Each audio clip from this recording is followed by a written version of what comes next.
Recording.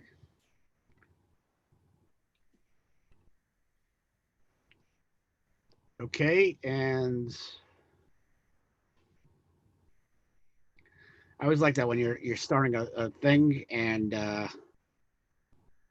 it's hilarious when you're starting a thing, and then of course you get the I have the Apple Watch, and it's got like tells me the scam, somebody's calling. But anyway, Ari Rosenbaum here with Mike Webb to the first, and who knows, maybe the only that 401k virtual bunch.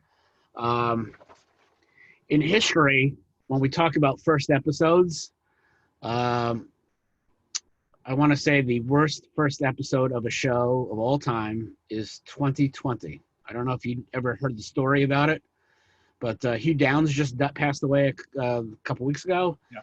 And they had an episode of 2020 when it premiered in 1978. Harold Hayes and Robert Hughes hosted the show, and it was so bad by the next week they were both fired, and Hugh Downs started the show. I mean, that's how bad that first episode was. And that was 1978? Yeah, that we talked about earlier about 1978. That was 1978. So thankfully, since this is my Zoom subscription, this will not be the only episode. But Mike, introduce yourself. My name is Mike Webb. I'm from Cammack Retirement Group, and we work exclusively on retirement plans. I'm a retirement plan advisor, and that's all we do. And hopefully we'll talk about some cool stuff about retirement plans today, and maybe even some other topics as we are wont to do in that virtual format, that virtual 401k format. So yes, and Mike, we jokingly call you a groupie because you've attended quite a few of our that 401k conferences. I think the first one was in Denver. We saw you for the Rockies game, and then after that, Cleveland. Foxborough, East Rutherford, New Jersey, Arlington, Texas. You were there, weren't you there? Arlington, Texas. I was, yeah. And then the Disney events, I wouldn't say it's a fiasco, but when you're doing a national conference right as a pandemic, an international pandemic is starting. It's a problem, and so I think we'll start off with that. I did have a great time at that conference, though. I don't have regrets. I don't have regrets. It's just, that's why I sent out the email that the next national conference that we're going to do it in January, and we're going to do a totally virtual event. I just think that with what's going out there, we don't have a vaccine. And I still think that, and this is like topic number one for us, I think that the future of conferences are going to change. I could see, my local events that, we've been running, and, still debating whether we're going to do the one in Vegas in December or maybe move it to February. The local events, advisor comes, that's local to Las Vegas, they'll show up, whatever. But in terms of traveling, I think that even, and this is a broader thing where I believe that coronavirus, we talk about the COVID distribution and whatnot, that one of the profound changes in the marketplace, in the retirement plan marketplace, are two things. Number one, you're going to see a lot less national big conferences and big attendance for these things. And number two, I think how we interact with our clients, like for example, we're doing this on Zoom, and I bought Zoom subscription right after this whole pandemic broke because I knew I wanted to do these virtual events. I think that a lot of plan providers, they're going to forego going to the client for enrollment meetings when Zoom works really well. I completely agree, and I think about it. I mean, even pre-pandemic, I'm not a big. I mean, I went to your conferences because they're special. I mean, I don't go to other conferences. I'm not a big time conference person. There's a whole audience out there, I think, that's very busy and really doesn't have time to be traveling to conferences, that if you do a mix of even when we get back to a new normal, maybe if you do a mix of virtual and in person, you grab people that might not have ever heard of you otherwise because they're just not going to the conference. So I think it's really a smart decision. Yeah, I mean, so the virtual conference is going to be January 21, 22nd, 2021. That's going to be a Thursday, Friday. The early bird, we're going to start with probably within the week. Early bird special of $20, 21 cents. You want autographs from the celebrity guests, they'll cost you extra $100. You know, again, they will make it, you know, if they want it, they'll get a personalized autograph. If they don't, that's fine. And then, you know, change the early bird rate coming Thanksgiving and probably charge $50. You know, and I told you earlier, a friend of mine said, oh, you know, there was this conference in Ohio that was $1,000 pre-pandemic to be there. Now they're charging you virtually $1,000. And we were both laughing about it because, you know, when you go to a conference, you know, food is a big ticket item, you know, even, you know, like, for example, any of the regional ones I do, you know, your catering bills $4,000. There's always more food and whatnot. But, you know, to charge people the same rate just didn't make any sense. And, you know, listen, I understand, you know, some other people like Napa, for example, you know, they're not for profit. I think they are not for profit. You know, their big money makers is a conference. To me, these conferences to me are more ancillary than anything else. It's more about relationships. Some of these events I don't make money on. Some of these events I do, but it's not, you know, it's not my big occupation. I'm still an ERISA attorney at heart, and still that's where I still make the most money. But, you know. Ari, what about meeting the former athletes though? We're still going to do that. We're still going to do that. They're going to be, there's going to be, each day there'll be either an athlete or a celebrity. I've come up with some ideas, but, you know, we'll see how. I talked to Larry, my buddy who books all the athlete appearances, and because it's going to be virtual, we're probably going to get somebody bigger because, you know, you have to pay them less if they don't have to, you know, be there. And there was a question in the chat. I think a lot of the events, I think as far as virtual goes, and, you know, I think Kari, as typical, is kind of ahead of the curve. I think what you're going to see a lot of these events as they get closer to the date and people are like, things aren't getting better, or things, you know, or things aren't getting where we need to get them. You're going to see a lot of these places announce that they're going virtual closer to the conference, which is going to. Well, Napa already said they were going to go in September. That, you know, had a virtual component, but it's like, you know, I mean, you know, anybody knows anything, I'm a big Disney fan. That's why that national event was at Disney World. I like Universal. Napa's doing it at Universal. First of all, I don't go to Napa because, you know, I'm a schnorrer, and I you know, if I'm not speaking, why am I going to go? And that's kind of why I started my own events. But I can't. I know it's 2 months away. I wish them the best because I know quite a few people over there. You know, I can't see people traveling for that, especially, you know, Orlando. It's not Miami, but, you know, who the heck knows? I know the guys at Excel, they're doing all virtual. They gave up on Vegas, and I think they were going to do October. It's just going to be changing. And like I said, you know, vaccine or not, I just think that people are going to stay home. And it's interesting you bring up the speaking part. There are a lot of people like me too. I'm busy speaking and writing, you know. Sometimes I don't have time to go to every conference. I love Napa, but I don't have the time, you know. So listen, have it virtual. It's great. I listen. I'm like I said. I'm a snob when it comes to this stuff. If I'm not speaking or I'm not appearing at somebody's booth, it's just like, yeah. It's terrible because, you know, Napa's a great event, and I was there a few years back when it was in Vegas, and, you know, and that kind of triggered me to, you know, seeing what was going on over there, triggered me to start my own events.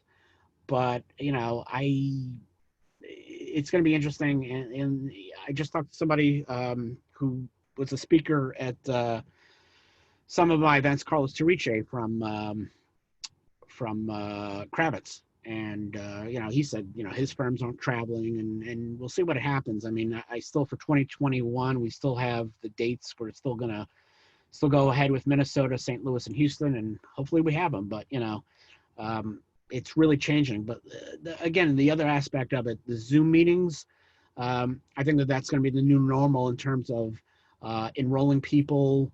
And to me, it's easier to have enrollment meetings when people are at the computer and talking this way than going to somebody's office or going to multiple locations. I think that's going to be eventually a thing of the past, yeah. Where, you know, you're going to see more of these Zoom type enrollment education meetings. Absolutely. And I think even on the plan sponsor level, Ari, I noticed I had one client that I was transitioning to Zoom meetings before this even started, and they would never go back. They're like, this is great. You know, now some clients are not that, some plan sponsors are not going to be that way. They want that in-person contact. But I would suspect there's going to be a certain percentage that's going to say, you know what, instead of doing 4 meetings in person, you know, going through the time and expense and different things for some people to do that, let's do 3 in person and one virtual, or 2 and 2. You know, I think that's going to happen. I really do. Feel free to disagree with me in the chat, by the way. I think. No. Greg Greenfield said, you know, he's not hearing until November 2021 that things will return to normal. That is presumed the vaccine has been. Yeah, that's, you know, it's this whole pandemic. I think, you know, obviously it's a novel coronavirus, and you know, my joke is you get 3 doctors, you get 5 medical opinions, and you know, we'll see what happens. I mean, This is a good doctor, though, Ari. It's a really good doctor. No, actually, honestly, this is coming from Zeke Emanuel. I don't know if you are familiar with him, but that was something that he tweeted out earlier today, I believe. I find him to be highly credible, like Dr. Fauci, but what do I know? I'm just, you know, benefits guy. Yeah, exactly. Which I still laugh about the people who, to me, Facebook, where you have the Facebook medical experts, which is different from the, they're not different from the Facebook constitutional experts, where somehow Joe Schmo all of a sudden knows a thing or two about, you know, masks and you know, it's a hoax and this, that, and the other thing. It was funny. I had a debate with somebody in my community, and I always say, I used to think I lived in a good community, and then I went on the Facebook community groups, and then I saw that they're just crazy. And it was somebody, this is one of the funniest, like, somebody said, COVID is Latin for sheep, and 19 is a number for, it was something ridiculous, like a hoax. And I said, the concept that you would have a virus that's a hoax, and you would use the code name that's a hoax. I mean, that's something I like, get smart.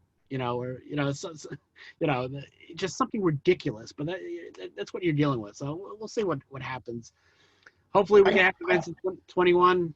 We'll see what happens. I typically ask people where they went to medical school in those situations. Oh, that's always smart. I do the same thing. Like, you know, which school did you go to? And it's always the same people who are against vaccines and nature. And I always say that I lose brain cells when I debate with some of these people. Like, I feel like I've dumbed myself down. So I think my Facebook area expertise is Saturday morning cartoons, so I don't really have to deal with this virus. I think that's Facebook assigned me that as my area of expertise. Well, my expertise is like the Zucker Brothers movies and, you know, TV show Dallas and probably Seinfeld. That's about it. So what do you want to talk about today, Ari? The fiduciary rules? The fiduciary rule.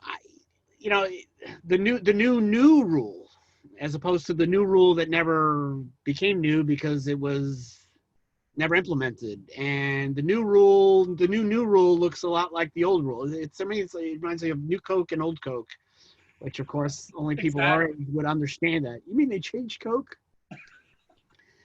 And then I never understood why they got rid of Coke. New Coke, which they called Coke 2 for a little bit, and then all of a sudden it was still Coca-Cola Classic for like another. The great miss markets in American history. Yeah, and then speaking of that, people have a conspiracy theory that was all planned out, which I read the book about it. It was not that thought out. But you know, the history of New Coke, we can blame it. It's a funny thing. I'm a big diet soda drinker, and I hate Diet Coke. And the reason I hate Diet Coke is because it tastes nothing like Coke. And because Diet Coke was such a big hit, that's what got them to come up with the idea of maybe coming out with a sweeter taste for Coke. So nothing good came out of Diet Coke, except Diet Coke is better than Tab. I give, you know, and of course I'm still dating myself on that. Well, I used to drink Tab as a kid, and then if you drink Tab now, it's like drinking battery acid. Wait, you drank Tab as a kid? Yeah. because my mother would drink tab. We would go to the Oh, okay, that makes sense. yeah, we would go to the pizzeria. Have a diet drink when I'm a kid. Yeah, it was a pizzeria, and they would have like you get a liter, or when they still had liter bottles, and you get a liter of cab, and nothing really good about drinking diet soda, and there's a health warning that it can cause cancer in laboratory animals. Like somehow they were feeding cats and dogs or rats tab, and somehow they thought it caused cancer. But yeah, the fiduciary rule, let's get, because we're always going to get sidetracked with me talking. We go back to the 5-part test, but my feeling about this, other risk attorneys have a lot of free time where they could write 85 articles about this. My feeling is this is not, we'll see how the election plays out. This rule may never come into effect. Oh, I'm going to bet I'll make a wager, a friendly wager with anybody out there. Stakes can't be too high, of course. This rule, as written, is never going to be effective. I would say never, I never say never. I would never say never. Well, I'll say never. I'm sorry. So you don't think because of the administration, or do you think because they just want to go with a rule and not legislation? Because I heard they might not want to go with legislation. Like there's Democrats, they're happy with a rule if they could get the rule overturned. Does that make sense? Yeah, it makes sense. But November is not that long away, and I think that November is going to be a game changer in terms of what the results are. I mean, you could have a switch of the Senate. Who the heck knows? I mean, my professor at Stony Brook, Helmut Norpoth, he says 91% Trump is going to get reelected. And he's the same guy who said Trump was going to win in 2016. When I took his presidential election campaign course in spring 92, he told us that Clinton was going to win. And this was when, in the history of the New Hampshire primary, whoever lost the New Hampshire primary was never elected president. Clinton lost to Tsongas in New Hampshire. Yeah. We'll see what happens. I just don't have faith that it will be implemented, because I do believe, and this isn't me talking politically, I think as of right now, it looks like there'll be a President Biden. And again, we saw what happened 4 years ago, but something about this rule I don't like. First of all, my feeling about the rule is it's one of those things in life nobody was ever going to be happy with. If you're an RIA, you would hate the idea that they would dilute the rule to allow brokers to fall under it. And if you're a broker, you never wanted to be a fiduciary because that's not your job. So they thought. And yeah. I mean, the deal, I mean, the reason I say it's never going to be effective is the DOL has been bringing you the fiduciary rule for over a decade now. I mean, you guys realize that, right? I mean, it's 2010. What was the genesis of it, Mike? I'm a little late to the party. Would you mind educating a little bit in terms of how it came about? Because some of the conversations I've been a part of, it's going back to the Obama administration, but it sounds like it's going back way before that, 2010. So what was the genesis? How did it come about? It started in 2010. They came out with they did a proposal, and then they yanked the proposal. And the reason behind wanting to change the rule is, again, that rule came into play in 74, effective in 76. There's this whole thing that wasn't around in 76 called 401k plans. And, the general nature that, brokers were putting funds out there because they got a better trail for themselves, as I said. That's really where it started. In 2010, again, it's funny when everything is good in the market, nobody talks about fees and nobody talks about investments. And in 2000, 2008, 2010, when everybody's losing money on the 401k plans, all of a sudden they start focusing on fees, and they start focusing on conflict of interest and whatnot. And this is, again, the third, the third time's a charm. Maybe they get away with this one. I just, again, I'm not going to write 80 articles about this, because it's just, my feeling about proposals until it happens, why am I going to bother with it? Because especially with the time frame, Mhm. it would be effective next year, at the earliest next year anyway. And again, this rule could be yanked. How about this, Ari? Just food for thought here, spitballing in terms of the timing.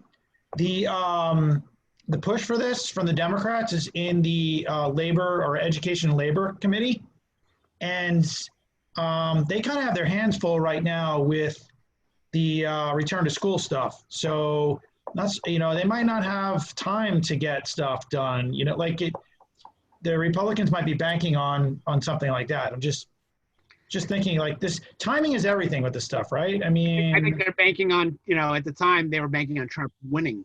And again, this isn't my politics talking, because it's part of the sausage, though, like, Yeah. how it gets done, right. right? Listen, my opinion is this: is that as it stands right now. But again, my professor from Stony Brook says Trump's going to win 91%. He's been wrong before, but very rarely. We'll see what happens, and I still think that this is really something up in the open, because again, if we're going to have a final rule implementation, even with fee disclosure, back in the day, I think that was a year that they delayed the implementation when they came out with the final rule. So this is something that we may not see until 2022, if it even does go into effect. But again, like I said, it's something that nobody is ever going to be happy about. There's enough leeway dealing with insurance salespeople and rollovers, I see. And there's a lot. People will say, "Oh, there's a lot to like."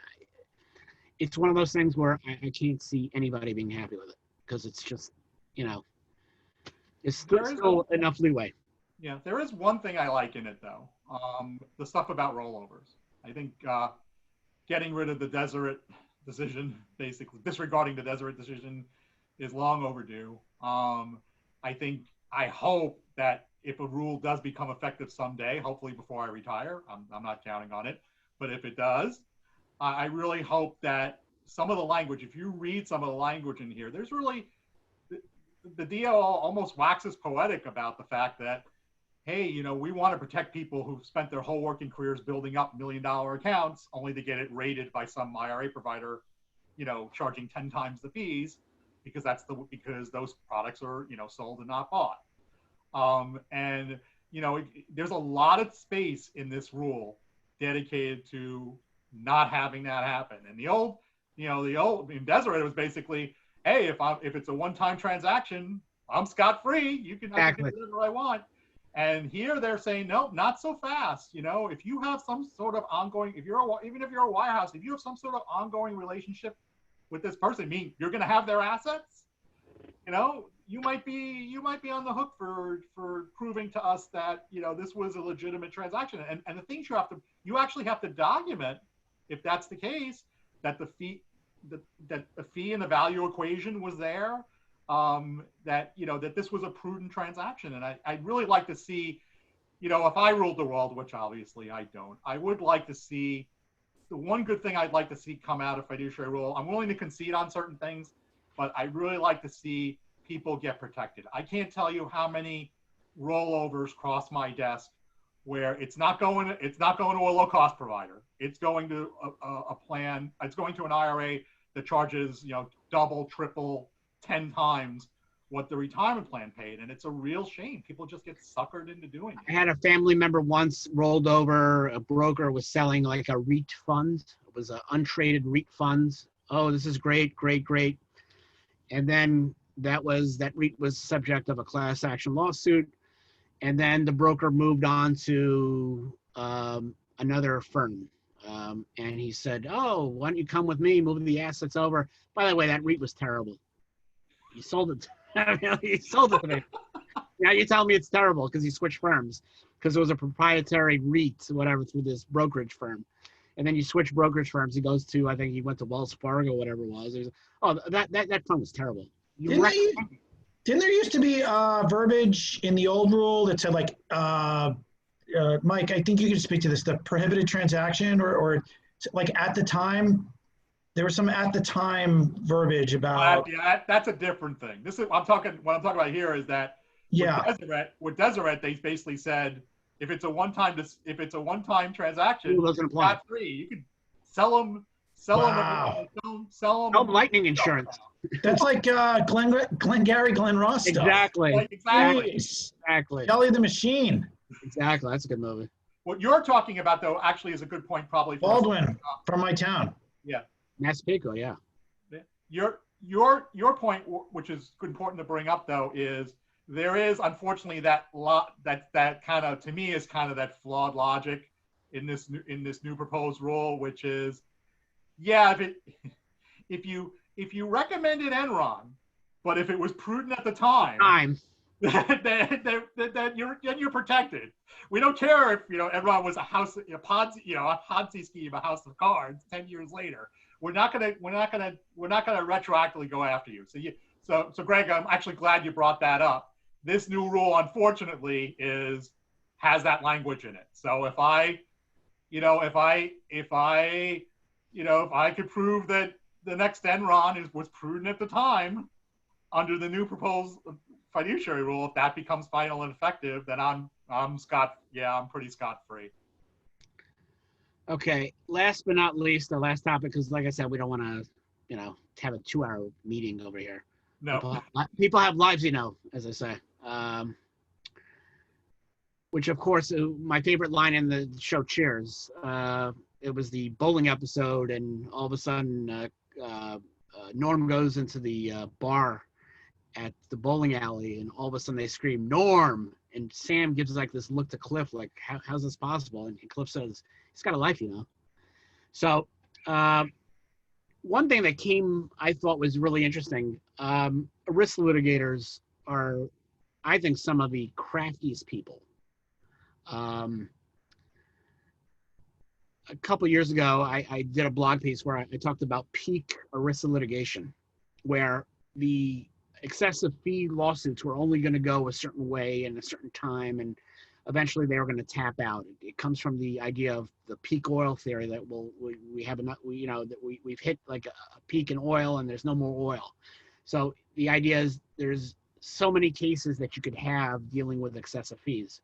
And, they went after the proprietary fund people like Fidelity and, anybody who had a proprietary fund, their own proprietary fund and 401k plan.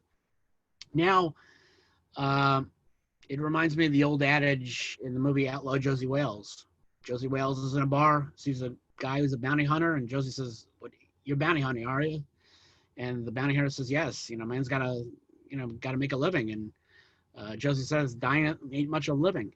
And the Shell case that came out this week, or is it last week, that they are trying to allege that participant information is a plan asset, to say that any use of participant information to cross-sell products and services is self-dealing, a breach of fiduciary duty, and all that kind of stuff. And, to me, I can see the side of it that says, and the plan sponsor side is, I don't want my vendor selling other stuff to my plan participants. I certainly can see that, Art. But there's also the part of me that says, if properly controlled, if the data is properly controlled, that plan sponsors can do a lot of good with things that will help people ultimately have more retirement savings. For example, emergency savings accounts. I mean, people should have them. People shouldn't be, rating their retirement plan when they miss a paycheck. But it's hard to get people to engage in emergency savings unless you're able to customize the message to them. And how do you customize the message to them? Well, you got to have data. So, we know uncustomized messages generally don't work. People throw them out, or they just hit the delete button nowadays. So I see kind of both sides. I've seen kind of both sides of it. Would I have ever dreamed in a million years that they'd be coming up with data being a plan asset? No. 10 years ago, I would have laughed. But I can see, legitimately, forget about the litigation part of it. I can see plan sponsors kind of questioning record keepers, saying, I don't want you selling my clients life insurance. We have life insurance. It's an employee benefit here. We don't need you selling them life insurance. So, so I can see that. So I will say, in defense of litigation aspects of it. I can see that side of it. Whether it should be so drastic that data is a plan asset and we can never use it for any productive purpose outside of retirement. I'm not there. Yeah, it comes to the question, like, if you want a literal meaning, is it a plan asset? Is it belonging to the plan? And it's really not up to me. It's up to a judge to decide on a motion for summary judgment in federal court to decide whether there's enough in there in the complaint to sustain, that it should be thrown out for summary judgment. I mean, it's just, I was laughing when I read it, because I'm like you said, in a million years I never thought. But that's why I'm not a risk litigator. I don't think like that. I don't think like, to me, sometimes a risk litigator is coming up with ideas. It reminds me of Donnie Brasco, when they got to meet. It reminds you of Donnie Brasco? Movie, when they have to make the weekly take, and I think it was Bruno Kirby's character is taking like a parking meter and hitting with a hammer to get the coins out. And sometimes I feel like a risk litigators are sitting in a room like, what's the next way we can exploit these large plans for a class action lawsuit? And it's a very difficult thing, because, when you're a risk litigator, you're putting all the money up front. You're like, you know what, this is a class action case. I'm going to get a third plus expenses. They got to put all that money up front. So when I think it was Jerry Schlichter lost Chevron case, he's out that money. If he doesn't appeal and it doesn't get reinstated, that money's gone. And so it's a very expensive game to play as a risk litigator, because you're the one, you've created the case. You are going out and trying to find people to represent.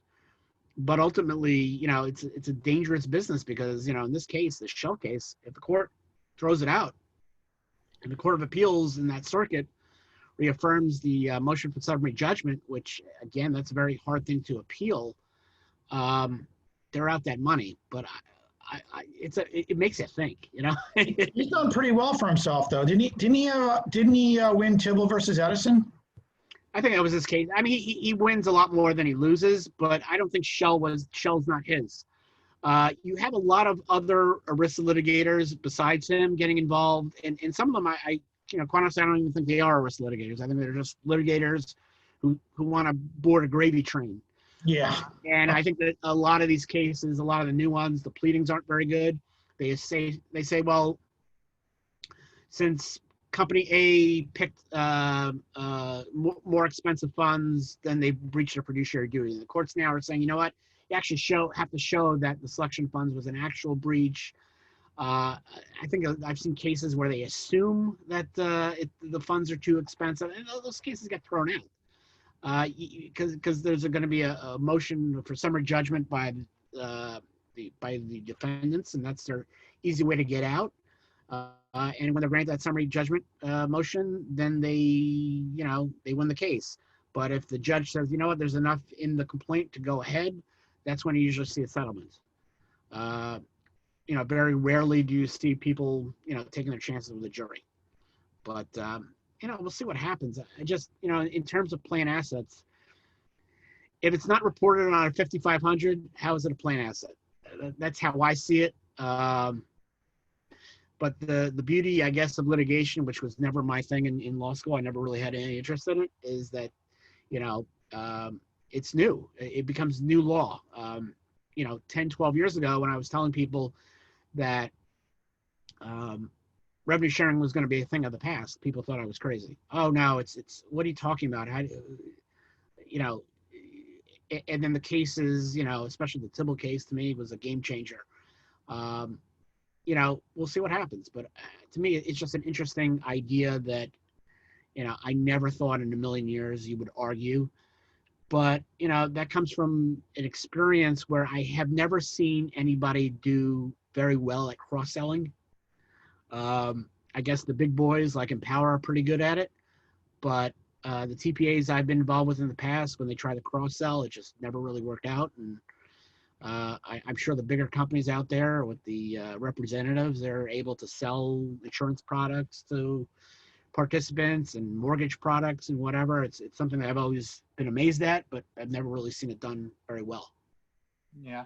And I think, you know, like I said, on the plan sponsor side, I think I am wary of my record keeper trying to sell life insurance or starting to sell some ancillary benefit to my employees because they're competing against my benefits. Like, if you think about it, if I offer life insurance to the employer, why do I want my record keeper selling them some other life insurance policy? It totally doesn't make any sense. But things like, you know, helping out employees with student debt, to me, that's a very noble goal, you know? And if the record keeper can do it in a way that is helpful and that gets that problem eradicated, yeah, let them make a few bucks as long as it's not egregious. And emergency savings too. I think there's like, you know, the problem is if you make data a plan asset, I can't do any good. You know, I think it's absolute. You know, I can't do anything good with it. You know, I can't do anything. We won't have bad actors anymore trying to sell them dread disease insurance or whatever insurance they can come up with, but I won't be able to get them to do emergency savings either, or you know, especially emergency savings. I think a lot of the problems we see when there's a pandemic, when there's a recession, when there's a pandemic and a recession like we're having now, that we see with folks is that they really are that they have that razor thin margin where as soon as they hit that razor thin margin, you know, it's very tough for them. I think there's a stat out there that 70% of people wouldn't be able to pay their bills if their one paycheck was delayed, not missed. One paycheck was delayed. Right, because people are living paycheck to paycheck. Okay, so I think that we'll call it a day for this first episode, and like I said, it will not be the last episode. Can I ask you one question before we go? Yes. What do you worst made for TV movie? Devil Dog, Hound from Hell, Kiss in the Phantom of the Park, or some other selection of yours? Kiss meets the Phantom of the Park just because Peter Criss couldn't bother to come back for looping, and it's not his voice. And I think the special effects are terrible. I mean, it's not Peter Criss's voice. And I remember buying that at a Suncoast video store in the early 90s. And I watched it once, never watched it again. And like 10 years later, I still had it on VHS.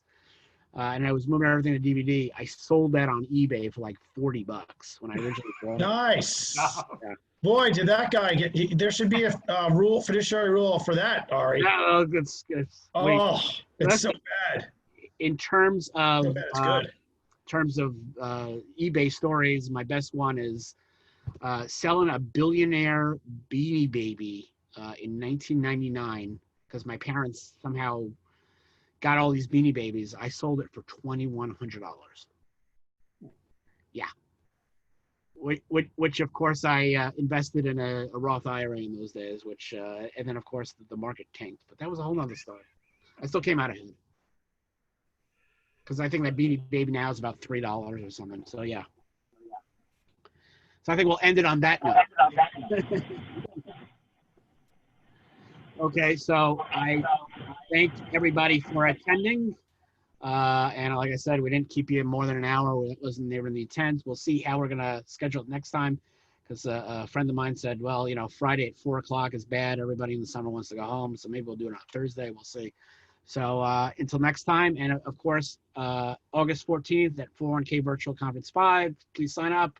And again, probably within the next couple of days or a week, that 401k National Virtual Conference, we'll have the signups for the $20.21 sign up. So thank you guys, and this will be up on YouTube probably in the next couple of days. Thanks. Bye. Thanks, everyone. Let's go Mets. Yes. Magic is back, baby. Yep.